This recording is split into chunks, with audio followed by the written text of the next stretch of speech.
খুন্দোৱাটো আৰম্ভ কৰোঁ। হালধিখিনি যে মই শুকুৱাইছিলোঁ, সেই হালধিখিনি আজি মেচিনত খুন্দিবলৈ লৈ আহিলোঁ। আপোনালোকক দেখাম বুলি কৈছিলোঁ যে, সেইটো কাৰণে ব্লগ এটাকে বনাই দিলোঁ। হালধিখিনি মেচিনটো আমাৰ ঘৰৰ ওচৰতে মিলটো আছে, সেইটোত খুন্দিবলৈ লৈ আহিলোঁ। হালধি মেচিনত দিছে, এনেকৈ তিনিবাৰমান দিয়ে। তিনিবাৰ দিয়াৰ পিছতহে হালধিটো গুড়ি হয়। এয়া দ্বিতীয়বাৰত এনেকৈ ওলাইছে, আকৌ এবাৰ দিব। তৃতীয়বাৰত ধুনীয়া পাউডাৰ হৈ যাব। পাউডাৰখিনি ঘৰত নি চালিব লাগিব। চাওকচোন ইমান ধুনীয়াকৈ ওলাই আহিছে। এয়া তৃতীয়বাৰ দিছে, এবাৰ হৈ যাব আৰু।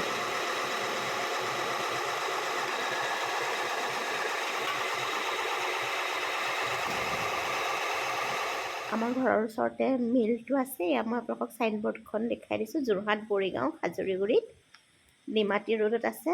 বাইপাছটো নোপোৱাৰ অলপ আগতেই।